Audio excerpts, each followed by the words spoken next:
Você acredita que dragões já existiram? Desde as culturas mais primitivas, os dragões eram vistos como imensas serpentes e bestas poderosas o suficiente para dizimar civilizações. As crenças nessas criaturas costumavam influenciar uma região inteira, às vezes fazendo deles grandes divindades que tinham poder de enviar chuvas ou outras coisas benevolentes. Meu nome é Benjamin e neste vídeo eu vou falar um pouco sobre os dragões mais poderosos da mitologia. Mas antes de começarmos, clica nesse botãozinho aqui embaixo e se inscreve no nosso canal, hein?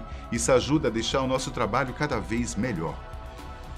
E que tal a gente começar falando sobre um dragão egípcio, conhecido como Akeru?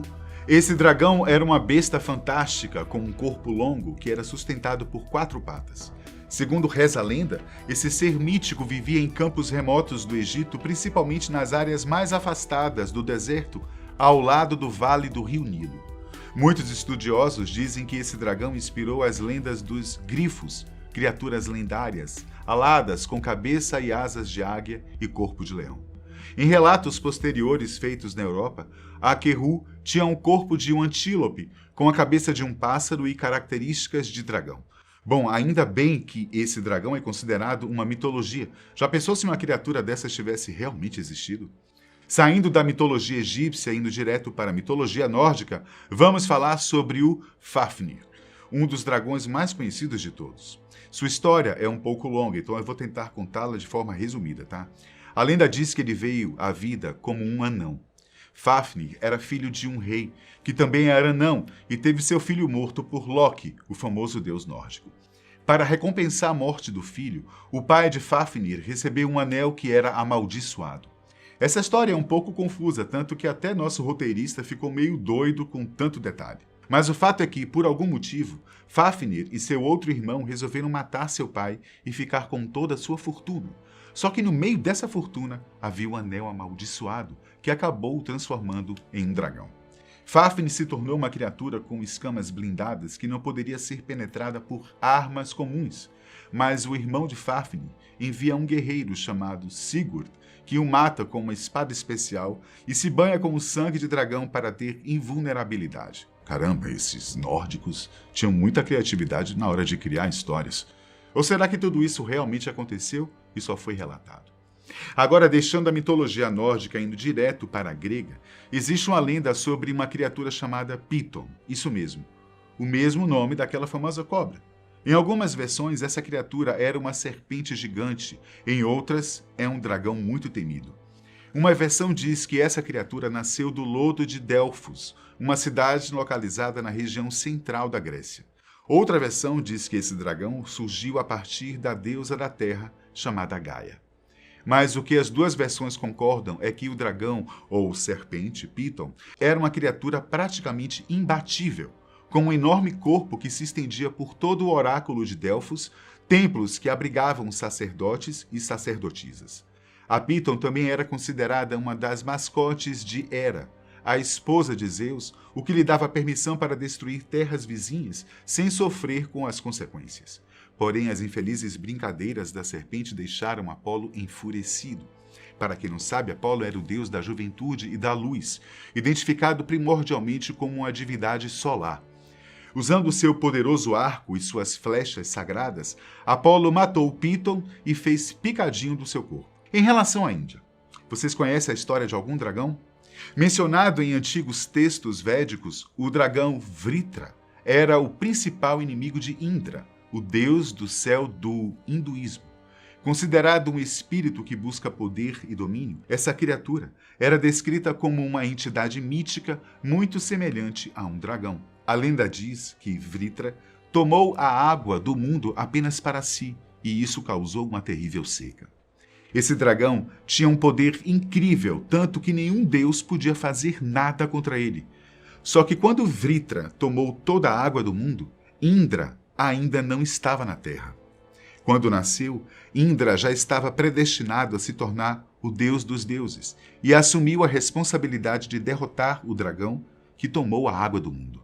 Mas Indra era o deus das tempestades e das chuvas, então ele teria poder o suficiente para acabar com o dragão.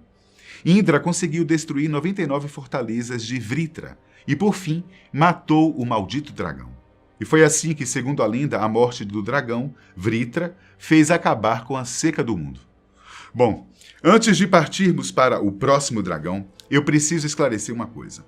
Algumas versões dessas histórias relatam serpentes, outras relatam dragões. Mas é fato que os dragões eram considerados serpentes voadoras. Então, se você escutar uma versão diferente da nossa, fica sabendo que isso não é um erro de informação não, tá? Mas vamos seguir o vídeo. Deixa eu ver aqui. Eu estou pensando aqui sobre qual mitologia vocês gostariam de ouvir agora. Que tal uma lenda envolvendo o dragão mais conhecido pelos povos da Mesoamérica, Kukulkan?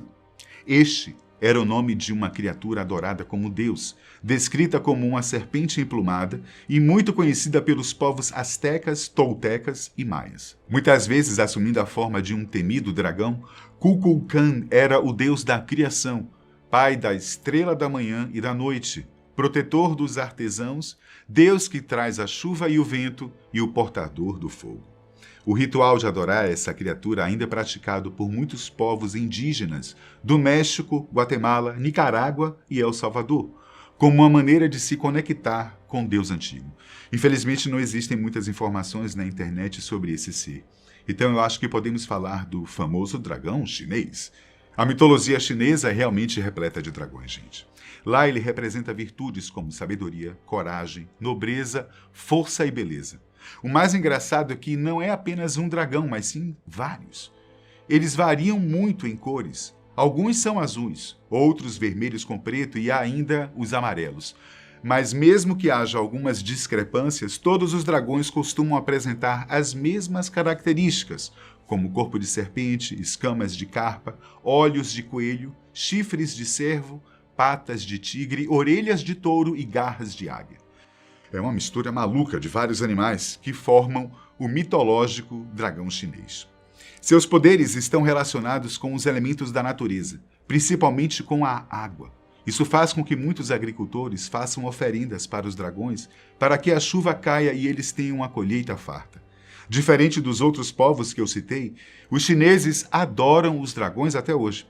Para presenciar um evento como esse, basta dar uma volta pelo centro histórico de Pequim que você verá dragões em edifícios, pilastras, portas, tecidos e até no teto. As festas dos chineses também estão cheias de representações dessas criaturas. E eu não podia esquecer que o dragão é um dos animais do ciclo de 12 anos que aparece no zodíaco da astrologia chinesa e no calendário chinês.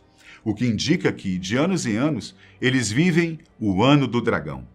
Os coreanos também têm dragões em suas lendas. Na verdade, o dragão coreano é derivado do chinês e recebe o mesmo status cultural, mas com algumas diferenças na aparência.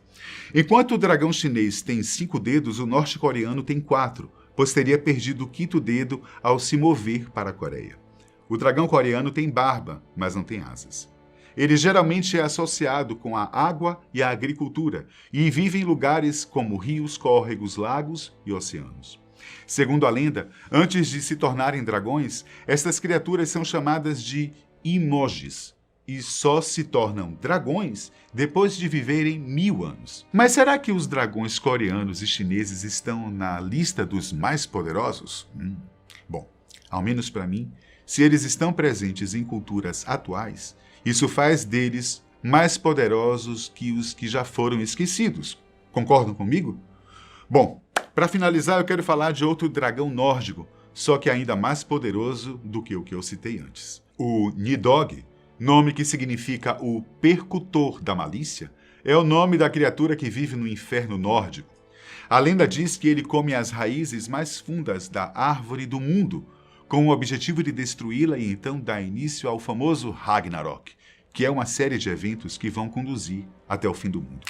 Esse mito foi visto pela primeira vez em um poema de nome estranho chamado Voluspa, que dizia que o dragão tem poderes misteriosos, onde suga os cadáveres das pessoas que já morreram. Bom, se formos fazer uma analogia entre Nidhogg, dos nórdicos, e Satanás, do cristianismo, será que encontraríamos muitas diferenças? Esses foram alguns dos dragões mais poderosos de várias mitologias. Se eles existiram ou não, cabe a você decidir se todas essas lendas são mesmo reais. Eu fico por aqui. Se você gostou do vídeo, não deixa de deixar o like, hein? Até o próximo.